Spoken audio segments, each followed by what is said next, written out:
High news programme धर्म चक्र में हम आज आपको फिर से मिलवाते हैं गुरुजी श्री पंडित हरिओम भूटोलिया जी से।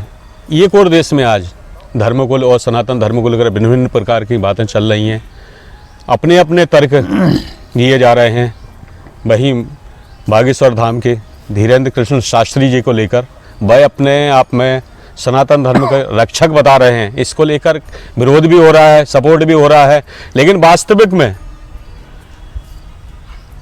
इस देश में क्या दुनिया में कई ऐसे संत हैं जो छुपे हुए हैं, लेकिन बहुत कुछ जानते हैं लेकिन सामने नहीं आते हैं।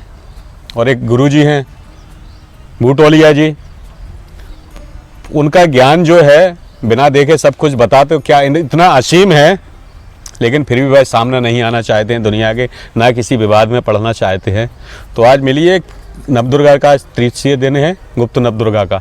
तो क्या महत्व, पहले तो संक्षिप्त में गुरुजी बताएंगे। गुरुजी सबसे पहले आपको बहुत बहुत धन्यवाद जो बार बार आप टाइम निकालते हैं इतने व्यस्त टाइम में से, और इतना कुछ असीमित ज्ञान के भंडार होने के बाद भी कभी आप जनता के सामने नहीं आते हैं, जो कुछ करना है कर देते हैं।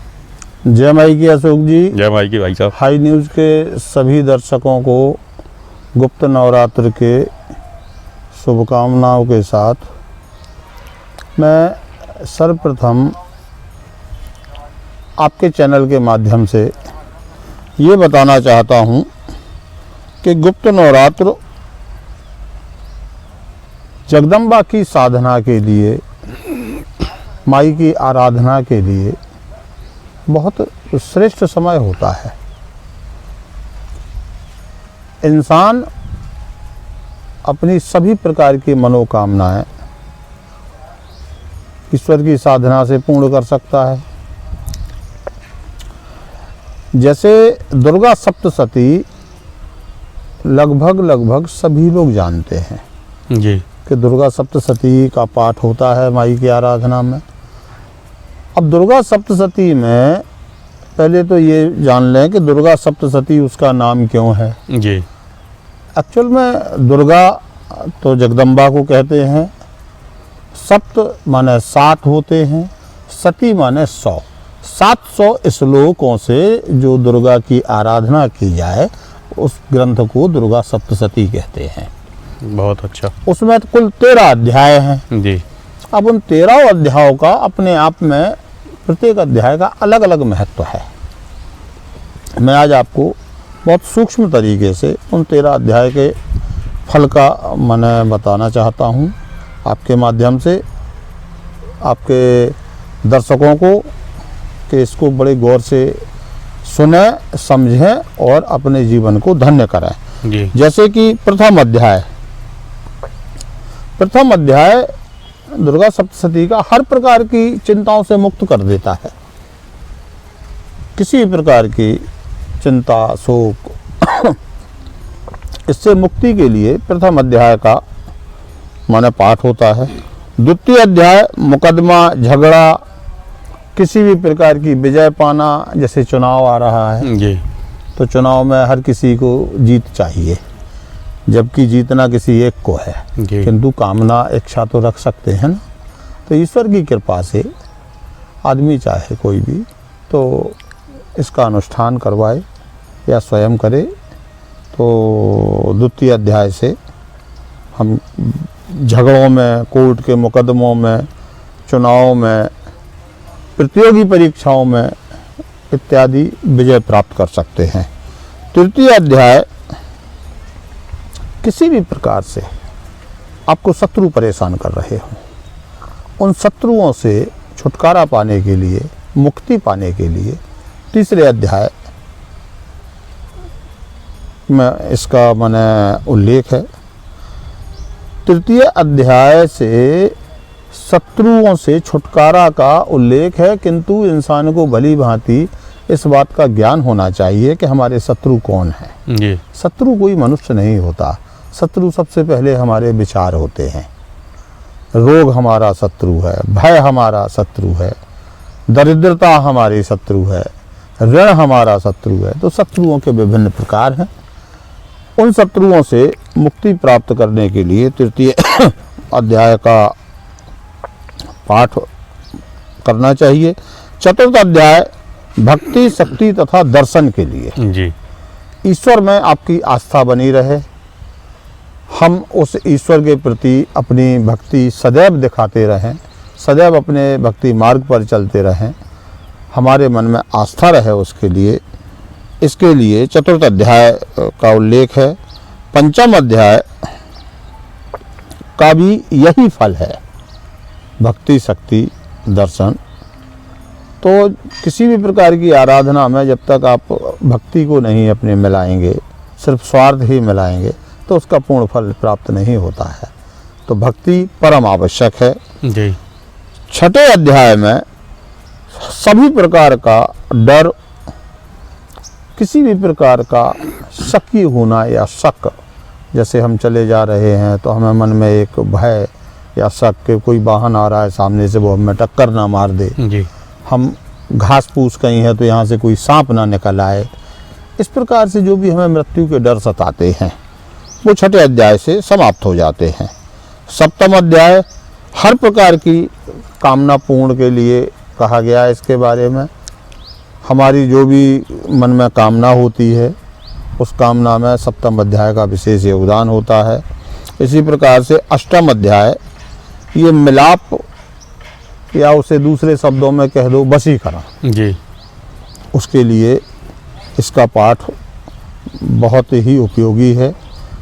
किसी के घर में किसी भी प्रकार से कलह हो, आपस में पति पत्नी के बीच सामंजस्य ना बैठ रहा हो, बाप बेटे के बीच किसी प्रकार से वैचारिक मतभेद हो, जी तो इसके अध्ययन से, इसके पाठ से इस प्रकार की सभी परेशानियां दूर हो जाती हैं। नवम अध्याय, इसको आमतौर की भाषा में अगर कहें तो गुमशुदा की तलाश। जी कोई हमारा खो जाता है या कहीं चला गया बाहर नौकरी करने किसी का बालक, महीनों से उसकी खबर नहीं आ रही है, फ़ोन नहीं लग रहा है, तो उसको घर की याद आ जाए, अपनों की याद आ जाए, उसके लिए इसका पाठ होता है। हर प्रकार की कामना अपनी संतान के लिए कोई माता पिता करना चाहें उसके लिए भी इसका माने विशेष योगदान है। इसी प्रकार से दसम अध्याय का भी फल नवम अध्याय की भांति ही समझना चाहिए। अपनों में अपने प्रति सभी प्रकार से प्रेम स्नेह बरकरार रहे, पिता पुत्र के बीच संतानों में आपस में सभी प्रकार से सामंजस्य रहे। ये दसम अध्याय के पाठ से इसका फल मिलता है। एकादश अध्याय जो आज हर आदमी की आवश्यकता है, धन की प्राप्ति, जी धनोपार्जन, व्यापार की वृद्धि, सुख, संपत्ति की प्राप्ति, ये प्रत्येक व्यक्ति की बुनियादी आवश्यकता है। एकादश अध्याय से हमको ये प्राप्त होते हैं। द्वादश अध्याय मान सम्मान तथा लाभ की प्राप्ति के लिए इसका उल्लेख है। अगर जीवन में किसी के में मान सम्मान नहीं है तो सब पूरा जीवन नीरस हो जाता है। जी तो इसलिए 12वें अध्याय का भी बड़ा महत्व है। और अंतिम जो त्रयोदश अध्याय है, इससे सभी प्रकार की भक्ति की प्राप्ति होती है। ईश्वर में सदैव आपकी आस्था बनी रहे, इसलिए दुर्गा सप्तशती का अनुष्ठान तंत्र शास्त्र की दृष्टि से बहुत श्रेष्ठ माना गया है। ये 3 महादेवियों का आवाहन एक साथ है, और जब से सुना या देखा प्राचीन काल से दुर्गा सप्तशती अपने आप में बहुत श्रेष्ठ अनुष्ठान के रूप में किया जाता है। किसी योग जानकार ब्राह्मण से इसमें मार्गदर्शन प्राप्त करके ही ऐसे अनुष्ठान किए जाएं तो सभी प्रकार के सुख की प्राप्ति होती है। अच्छा गुरु जी, दुर्गा सप्तशती आपने पाठ के लिए कहा है, अगर किसी को एक ही पाठ करना हो तो क्या उसको रिपीट कर सकता है? जैसे खोया हुआ व्यक्ति है तो क्या पूरा दुर्गा सप्तशती पाठ का जाप करवाएगा या पर्टिकुलर एक ही जो अध्याय है उसका पाठ? देखिए, दुर्गा सप्तशती में पूरे पाठों का और उनके फलों का एक दूसरे से रिलेशन है जी। अगर कोई खो गया है तो खोने का कारण क्या है, कि या तो वो चला गया है या उसे घर वालों में उतनी प्रीति नहीं है, तो उसके लिए आपको सप्तम अध्याय का भी फिर कराना चाहिए। जी। इसलिए अगर प्रारंभ से प्रथम अध्याय से त्रयोदश अध्याय तक पूरे पाठ का संपुट लगा के जी। अगर हम अनुष्ठान कराते हैं तो उसका फल बहुत जल्दी और सटीक प्राप्त होता है। अच्छा गुरु जी, आजकल सनातन धर्म को लेकर बहुत बातें चल रही हैं, तो क्या सनातन धर्म इतना कमज़ोर है कि उसे ख़त्म किया जा सकता है, क्या उसके ऊपर खतरा है? देखिए, सनातन धर्म के ऊपर बोलने की तो हमारी क्षमता ही नहीं है जी। सनातन इतना विशाल है, इतना विराट है, और सनातन धर्म को लेके सबसे पहले किसी भी प्रकार के जो मीडिया विश्लेषण कर रही है ये उचित नहीं है। जी। आप सनातनियों की भावनाओं के साथ खिलवाड़ करके क्या साबित करना चाहते हैं, ये हमारी सोच से परे हो रहा है। जी। सनातन धर्म वो धर्म है कि जिसका अनुसरण करके सभी लोग अपना खुशी खुशी बढ़िया जीवन यापन कर रहे हैं। सनातन धर्म किसी का विरोध नहीं सिखाता हमें।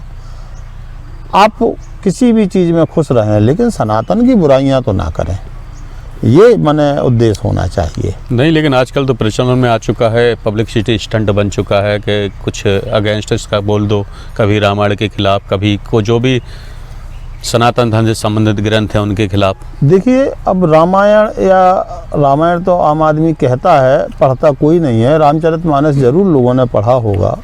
रामचरितमानस में संत तुलसीदास जी महाराज ने ऐसी कौन सी बात लिख दी कि जिस पर प्रतिबंध की बात कर रहे हो? तुलसीदास जी महाराज ने उसमें जितनी भी चौपाइयाँ, दोहा, छंद, सोरठा इनका उल्लेख किया है, ये सब अनुसरणीय हैं, अनुकरणीय हैं। इनका आप अनुसरण करके अपना जीवन धन्य कर सकते हो। इसमें क्या बुराई है कि तुलसीदास जी ने लिखा है उसमें कि भगवान श्री राम क्या करते थे कि प्रातः काल उठकर रघुनाथा, माता पिता गुरु ना भई माथा। सुबह उठ के अगर माता पिता और गुरु के सामने सिर झुकाते थे, उनके चरण स्पर्श करते थे, उनके प्रति अपनी श्रद्धा वो करते थे, तो इसमें कौन सी बुराई है साहब? अब लोगों को इसमें अपने माता पिता के सामने अगर सिर झुकाने में भी किसी का बुरा लग रहा है तो ये उसका व्यक्तिगत मैटर हो सकता है। तो इसको आप सनातन से और हिंदू धर्म से ना जोड़ा जाए। तो सनातन धर्म की उत्पत्ति कैसे है गुरु जी? देखिए, सनातन की तो उत्पत्ति है ही नहीं, सनातन तो आदिकाल से है। जी। सनातन आदिकाल से है और सनातन धर्म के ही अंतर्गत सब कुछ है। हाँ, अब सनातन पर टीका टिप्पणी करना, एक आम मनुष्य जिसने कभी कोई ग्रंथ भी ना पढ़ा हो वो टीका टिप्पणियाँ करे तो वही होता है कि साहब आप हमसे कहो कि 2 और 2 4 होते, हम कहेंगे नहीं 5 होते, हमें नहीं मानना। तो यानी ये जो अधूरे ज्ञान वाले हैं, जो ऊपरी, यानी ये सब कुछ हो रहा है। जी बिल्कुल, इसको यही कह सकते हैं कि यहाँ ज्ञान का अभाव है, यहाँ संस्कारों का अभाव है, यहाँ उनके संस्कृति का अभाव है। पहले हमें अपने धर्म के प्रति पूर्ण निष्ठावान होना चाहिए। धर्म के प्रति तो लोग अपनी कुर्बानियाँ जान लुटा देते हैं। आप उसी धर्म के लिए ज़बरदस्ती की बातें करवा के और सनातन का विरोध कर रहे हो। सनातन धर्म वो है कि जिसका इतना विराट समुद्र की भांति माना जाए, ना जिसकी कोई गहराई में आज तक जा पाया है, ना मुझे लगता है कोई जा पाएगा। और मैं तो अपने ज्ञान के अनुसार बता रहा हूँ, या ये कह लो मुझे इतना ज्ञान नहीं है कि मैं सनातन धर्म पर कुछ बोल सकूँ। सनातन के हम अनुयायी हैं, हम सनातनी हैं, इतना जरूर मैं कह सकता हूँ। यही तो कारण है गुरुजी कि आपके पास सीमित ज्ञान है, उसके बाद भी आप कुछ कहते नहीं हैं। जबकि देखा है इतनी बड़ी बड़ी बातें बन रही हैं चमत्कार की। ये चमत्कार क्या होता है मैंने खुद देखा है अपनी आंखों से। कहीं दूर बैठा व्यक्ति आप बता देती हो उसके बारे में पूरा कोई आडंबर नहीं, कोई प्रचार प्रसार नहीं, जो परेशान आता है आप बिना लिए दिए उससे सारी उसकी प्रॉब्लम जो है सॉल्व कर देते हो। देखिए अशोक जी, होता क्या है कि अगर हमें किसी भी रूप में हमारे गुरु से कृपा प्राप्त हुई है, हम ईश्वर की आराधना साधना करते हैं, ईश्वर की किसी प्रकार की कृपा है, हमारे मन में अगर कुछ आता है और कोई व्यक्ति हमारे पास आता है और हम उससे कुछ बोल देते हैं और अगर वो सत्य हो जाता है तो इसमें मेरा कोई कहीं वो नहीं होता रोल। ये सब ईश्वर की कृपा है, उस व्यक्ति का भाग्य है। मैं तो ज्योतिष में भी मैंने इसको जोड़ के लेता हूँ। तो हमारा नवम भाव जो ज्योतिष में कुंडली में कहलाता है उसे धर्म और भाग्य कहते हैं। अगर नवम भाव आपका प्रबल है तो आप धर्म पे चलो, जरूर आप पे ईश्वर की कृपा होगी। तो ये ज्ञान विज्ञान जो भी है गुरु जी सब सनातन धर्म से ही तो निकले हुए हैं। देखिए बिल्कुल है, और विज्ञान के जो बड़े बड़े वैज्ञानिक बड़े बड़े साइंटिस्ट हैं, हम अपने ज्ञान के अनुसार अगर जब बताना चाहें तो हमारे जो सप्त ऋषि थे, हमारे ऋषि मुनियों ने ही सभी प्रकार के माने वैज्ञानिक खोजें करके, और आज भी उन्हीं के खोजों पर हम लोग माने देख रहे हैं, शोध चल रहा है। वेद में हर चीज़ का उल्लेख है। वेद में हमारे यहाँ ऐसी कौन सी चीज़ है जो नहीं है जी। बस वेद का कोई अध्ययन करे, उसे समझे, अनुसरण करे उसका, तो आदमी स्वयं में कुछ भी बन सकता है। ये तो बात हुई गुरुजी। आज की बात करते हैं। उज्जैन में तो प्रयोगशाला बनी हुई है, काफ़ी ग्रहण वगैरह देखते हैं तारों को देखने के लिए। देखिए वो ज्योतिष से रिलेशन है नहीं उसका। वो तो काफ़ी पुरानी बनी हुई है लेकिन। हाँ नहीं तो उसका भी है, उसका भी उल्लेख है। देखिए सूर्य चंद्र इनको माने नकारा थोड़ी जा सकता है। अब आप कहोगे ये किसी प्रकार से इसको अब आप धर्म में ले लो तो माने ये तो बेईमानी होगी। हाँ अब जैसे इंसान कहे कि नहीं वो चमत्कार कुछ नहीं होता, तो चमत्कार नहीं है कि आप और हम जिंदा बैठे हैं जी। इसे ईश्वर का चमत्कार कहो, इसे किसी पर्टिकुलर व्यक्ति का थोड़ी कहेंगे हम जी। हाँ ये प्रकृति है, नदियाँ हैं, पहाड़ हैं, ये हवा बह रही है, ये सब ईश्वर की बनाई हुई सृष्टि है। तो ईश्वर सबसे बड़ा चमत्कारी है। इंसान की क्या हैसियत कोई चमत्कार करे, ईश्वर करता है चमत्कार। तो यानी सर सारे चमत्कारों को ये तो सब यानी ईश्वर जो चमत्कार हो रहे हैं ईश्वर ही करता है। यस सब करता ईश्वर है। ईश्वर की कृपा प्राप्त बहुत से साधु संत महात्मा हैं हमारी पृथ्वी पर, जिनकी वजह से आज हमारे माने धर्म का रक्षा हो रही है, लोग धर्म पे चल रहे हैं, सनातन की रक्षा हो रही है। रही बात विरोध की, तो अशोक विरोध करने के लिए अशोक जी कोई किसी का भी विरोध कर सकता है, वो अपने आप को स्वतंत्र मानता है, ऐसा हमारे संविधान ने उनको माने वो दे रखा है। किंतु मैं इन सब चीज़ों में सबसे मेरा एक ही अनुरोध रहेगा कि कृपया विरोध के लिए कोई दूसरा मुद्दा अगर मीडिया को मिल जाए तो ज़्यादा उचित है। सनातन को छोड़ो, हमारे देवी देवताओं को छोड़ो, कुछ देखिए आप फिल्म इंडस्ट्री वाले लोग, किसी भी फिल्म में देख लो आप, हम लोगों को अत्याचारी बता देते हैं, किसी दूसरे धर्म को बहुत ज़्यादा ऊपर उठा देते हैं। तो ये आप लोग माने हम लोगों में वैमनस्यता फैला रहे हो, जबकि ऐसा नहीं होना चाहिए। हमारे राष्ट्र में, हमारे धर्म में, सनातन में तो किसी भी प्रकार की हिंसा का कहीं कोई माने स्थान ही नहीं है। फिर भी आप सनातनी को माने हिंसा को श्रेणी में ले जाके और पता नहीं क्या क्या कुछ तो भी मनगढ़ंत कहते रहते हैं। तो ठीक है, हमें हमारे पथ से कोई भ्रष्ट नहीं कर सकता। हम सनातनी हैं, सनातनी रहेंगे और सनातनी ही दोबारा फिर आएंगे धरती। लेकिन गुरु जी कहते हैं बिना प्रभु की मर्जी के पत्ता भी नहीं हिलता है, जो कुछ होता है उन्हीं की इच्छा से हो रहा है। हाँ इच्छा से उनकी से हो रहा है, लेकिन अब आप किसी बुराई वाले मैटर में ले जाओगे साहब, ये भी प्रभु की इच्छा से हो रहा है। तो यहाँ अपने यहाँ कर्म प्रधान विश्व करी राखा, जो जस करे सो तस फल चाखा। तो ये भी तो ईश्वर की इच्छा है कि आप करो को कर्म, करो बुरे कर्म, हम तुम्हें फल देंगे फिर उसका। तो ये भी तो प्रभु की इच्छा है। अच्छा, वर्तमान में दुनिया किस ओर जा रही है? अभी कोरोना से निपटे, आपने जो जो बातें की सटीक निकली, कोरोना टाइम पे चला गया, वापस लौटा नहीं, बहुत न्यूट्रल हो गया। लेकिन वर्ल्ड वार की स्थिति चल रही है, क्या होगा? देखिए हम भारत में रह रहे हैं, हम विश्व युद्ध की बात तो नहीं करेंगे। हाँ ये ज़रूर हम आपको बता सकते हैं, और ये सभी लोग जानते भी होंगे इस बात को, कि ये पृथ्वी पे जितनी चीज़ें हैं ये सब नाशवान हैं। जो पैदा हुआ है उसे नष्ट होना है। तो धीरे धीरे हम लोग पतन की ओर जा रहे हैं। उसी के ये सारे धीरे धीरे हमें उदाहरण प्रमाण देखने को मिल रहे हैं कि हम किसी भी ऐसी चीज़ का विरोध करते हैं कि ज़बरदस्ती में हम अपने एक तरह से ज्ञान का पतन कर रहे हैं आज सनातन का विरोध करके। तो इसी प्रकार से पतन की ओर जाना, तो ये एक क्रम है सृष्टि का। फिर से नष्ट होंगे, फिर से नई सृष्टि का सृजन होगा, जो सुना है, जो लिखा है, जो पढ़ा है उसके अनुरूप। इसलिए अपने धर्म पर चलिए, जियो और जीने दो वाला माने सिस्टम अपनाइए, नियम लागू करिए और आगे फिर हर आदमी स्वतंत्र है, उसकी मर्जी। क्या मैसेज देना चाहेंगे गुरुजी?